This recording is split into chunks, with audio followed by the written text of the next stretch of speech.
We're going to finish up this section by turning back to pronunciation. And whereas in the previous pronunciation lecture we focused on individual sounds like consonants and vowels, in this lecture we're focusing on the idea of stress, and specifically syllable stress, the natural stress that appears in individual words. We need to think about what syllable stress is, but first of all, even before that, we need to consider what syllables are in the first place. If you're confident on this, you might want to skip this slide, but if you're not sure about what syllables are, basically place your left hand in front of you, and with the second and third fingers of your right hand, just tap out a beat. Just 1, 2, 3, tap, tap, tap. And as you do this, say the word pedestrianisation. Pedestrianisation. Now, for every beat that appears, and there should be 7 of them, this is a syllable. Each beat is a syllable. And 1, sometimes 2 of these syllables, of these beats, are stressed or emphasized more than other syllables. So, in the case of this word here, pedestrianisation, we have 2 syllables stressed, and that's number 2 and number 6. Pedestrianisation. This lecture is going to focus entirely on this aspect of pronunciation. Let's pick out a shorter word. Banana. What happens if we pronounce it like this? You can try it yourself here. Banana. Or how about this?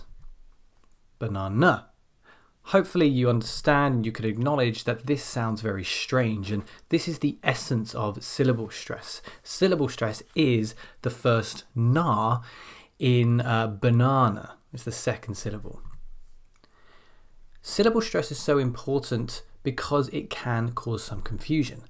See if you can make sense of this sentence here. I'll try and read it out for you, and you can try to read it yourself. It sounds a bit silly when you put it like this, but let's have a go.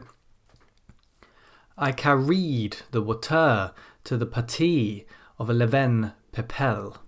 Any idea what I'm saying here? Well, this should actually be this. I carried the water to the party of 11 people. Another example, a little bit easier to understand because I haven't tried to write down the sounds. But you can try pronouncing this yourself and see how strange this sounds. I am absolutely convinced that all children should learn guitar. Very odd. It should really be, I am absolutely convinced that all children should learn guitar. Okay, so one reason syllable stress is so important is because we need to help people understand us, and correct syllable stress enables them to do so. The second reason syllable stress is so important is that if we use stress incorrectly, we can actually change a word's meaning and or class. Now this is true of something called homographs, which are words which are spelt the same but with different pronunciations and meanings. Let's look at an example. So, before I read this sentence out, I want you to try just reading this yourself. Read this out loud and consider where the syllable stress would go in the word that I've bolded there. Where is the stress in that bolded word? And remember, there are 2 uses of the word here. It should look like this. I have to contest whether this beauty contest is necessary. Nouns then tend to place their stress on the first syllable, contest, whereas verbs tend to place their stress on the second syllable, contest. Now, let's think about some more patterns in syllable stress. We'll come back to that idea of nouns and verbs later, but some other patterns that are important to acknowledge here.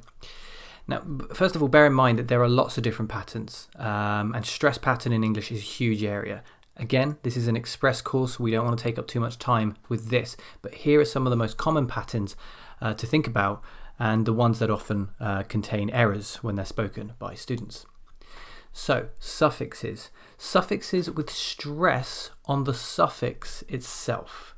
Some suffixes are always stressed as the final syllable in a word. These ones here, for example, with the suffix EER. Engineer, mountaineer, auctioneer, profiteer, pioneer, puppeteer. Another one here with E's. Portuguese, Japanese, Vietnamese, Viennese, Lebanese. And the E sound, refugee, employee, addressee, guarantee, referee, absentee, devotee. And the Et sound, cigarette, etiquette, brunette, bachelorette, smurfette. Smurfette there, if you're unsure what that means, that's just from an old cartoon called The Smurfs. Right, let's move on.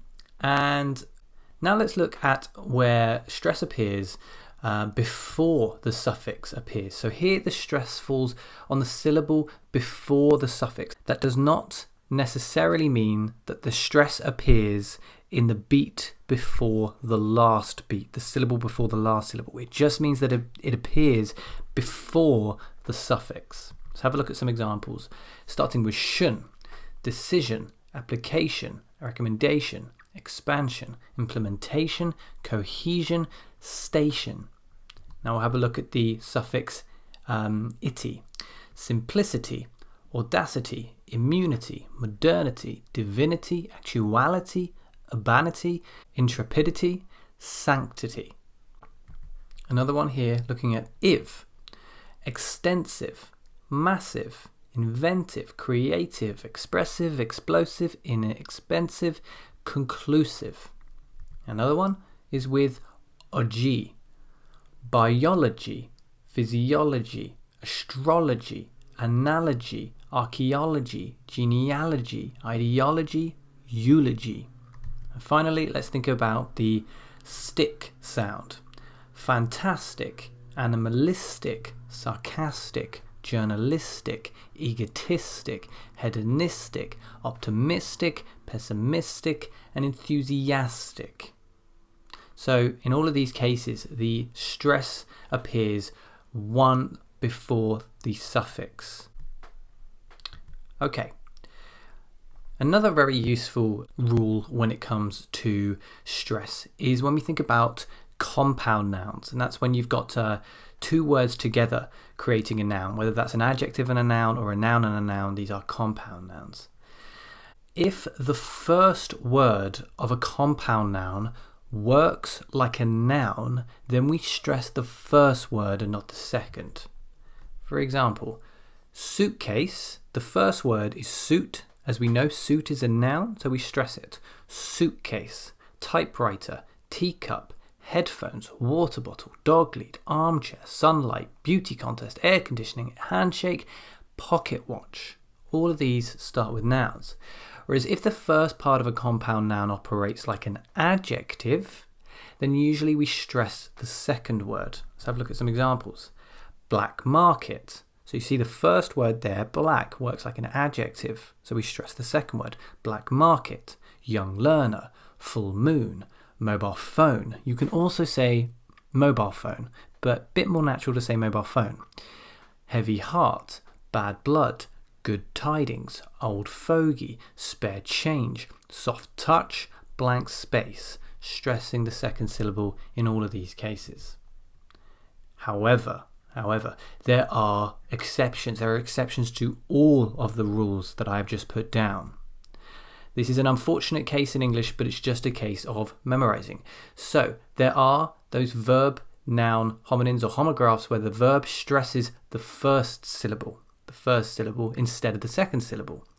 For example, process instead of process. So usually with the verb it would be process, but it's not. In this case it's process.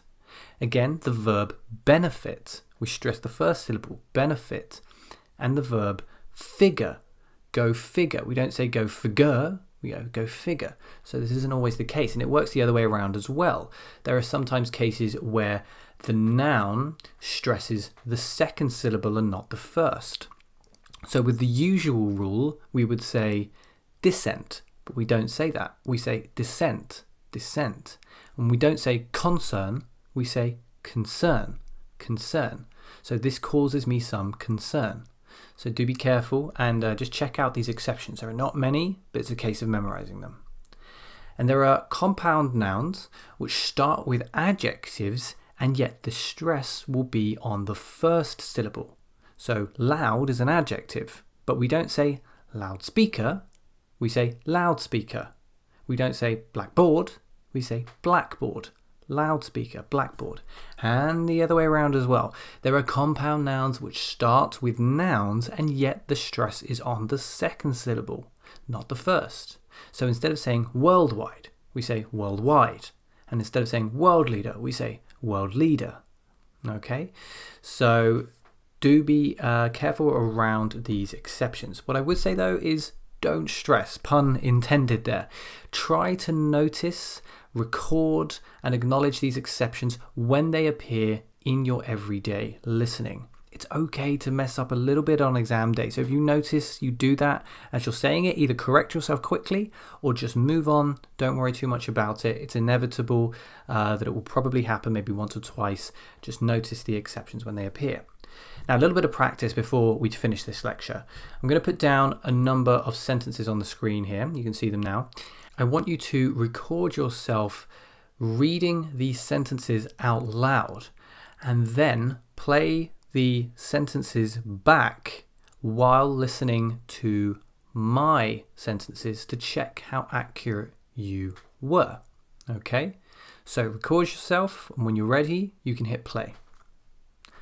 Okay, let's go through these sentences one at a time. These are all focusing on the rules that we've just talked about. I would object to the view that people are more productive with headphones on. Okay, so object, productive, headphones. Number 2, personally, I feel those who benefit most from simplicity in education are young learners. Okay, so here we have benefit, simplicity, and young learners. Okay. Number 3, I suspect that world leaders have concerns about the increase of global warming. We have suspect, world leaders, concerns. And number 4, the president's egoistic exploits have gained him worldwide attention in journalistic circles. Okay, so a few tricky ones there. We've got egoistic, exploits, and in this case, worldwide actually has the stress on the first syllable, as usual, with a noun at the beginning, rather than the exception that I pointed out earlier. And the reason for this is that it's modifying a noun directly. If you put this word just before a noun, then the stress will come on the first syllable, so worldwide attention. But if you put it on its own, maybe at the end of a sentence, then the stress will appear on the second syllable. So this problem exists worldwide. You can see that. Worldwide, noun, something, something, worldwide. Number 5. Many people protested the validity and acceptability of the protests against refugees. So what have we got here? We've got many people protested the validity and acceptability of the protests against refugees. Notice that protest, protest. And number 6, finally, in order to decrease cancer rates, there needs to be a decrease in cigarette sales. Okay, we've got another double here. So the verb decrease, the noun decrease, and then we have cigarette at the end there as well. So that was just a quick primer on syllable stress. Do make sure to keep up your listening practice and do try to recognize the patterns of syllable stress when you do so. That brings us to a close in this section here, and from the next lecture onwards, for 4 lectures, we're going to be focusing on part 3 of the IELTS speaking test, which is the discussion stage.